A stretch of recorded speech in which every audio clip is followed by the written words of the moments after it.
হাবে দিবে, সেই টাকা আপনাদেরকে বন্টন করে দেব ইনশাল্লাহ। আমরা যদি যাই তাহলে আপনাদেরকে বলতেছি যে একজন যাত্রী থেকে মিনিমাম 30,000 টাকা করে আমরা নিব।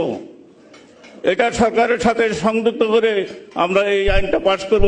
প্রতি যাত্রী 30,000 টাকা করে হাবে দিবে, সেই টাকাটা প্রায় 3,000 কোটি টাকা আছে, সেই টাকা আপনাদেরকে বন্টন করে দেব ইনশাল্লাহ। বেশ কয়েকবার এই ভিডিওটা দেখলাম এবং তার বক্তব্যটা বোঝার চেষ্টা করলাম। হজযাত্রীদের ফ্লাইট নিয়ন্ত্রণকারী যে অ্যাসোসিয়েশন, যেটাকে হাব বলা হয়, যে এজেন্সি, সেই হাবের পরিচালনা পর্ষদের নির্বাচন সামনে। আর সেই নির্বাচনের তিনি তার প্যানেলের প্রধান হিসাবে প্রতিদ্বন্দ্বিতা করবেন এবং অত্যন্ত চমৎকারভাবে তার নির্বাচনী ইশতেহার প্রকাশ করতেছে। যদি তাদের প্যানেল সেখানে নির্বাচিত হয় তাহলে প্রত্যেক হজ যাত্রী থেকে এক্সট্রা 30,000 টাকা করে তিনারা কেটে রাখবেন, যেটা বাংলাদেশ সরকারের সাথে সমন্বয় করে।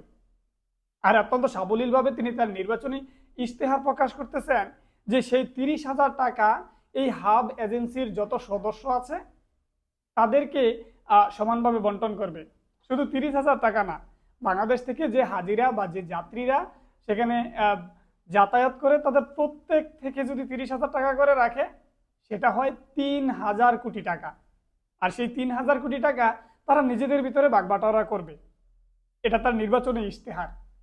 এখন আমরা যে জায়গায় জায়গায় তালাশ করি যে কেন টিকিটের দাম বাড়তেছে, কেন বাংলাদেশের হাজিদের থেকে এত মূল্য নেওয়া হইতেছে, এরকম এজেন্সি, এরকম সমিতি, এরকম সংগঠন তাদের চাহিদা এবং তাদের নির্বাচনী ইশতেহার বাস্তবায়নের জন্য সরকারকে কিন্তু নানানভাবে চাপ প্রয়োগ করে। এখন তার আবার ব্যাকগ্রাউন্ড তালাশ করিয়েন না, কারণ ব্যাকগ্রাউন্ড যেই হোক, নীতি, নৈতিকতা এবং চরিত্র সবারই এক। যদিও তিনি জামাতের নায়েবে আমির, চৌদ্দগ্রামের সাবেক এমপি ডক্টর সৈয়দ তাহের সাহেবের ছোট ভাই, তিনি এখন হজ এজেন্সি হাবের বার্ষিক পরিচালনা পর্ষদের সদস্য নির্বাচিত হওয়ার জন্য প্রতিদ্বন্দ্বিতা করতেছেন।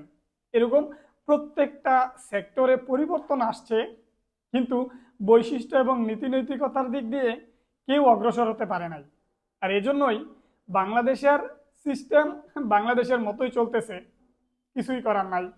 কারণ এটা বাংলাদেশ, আমরা যে দলের লোকই হই, যেই লোগোই থাকুক, আমাদের বৈশিষ্ট্য কিন্তু সেম।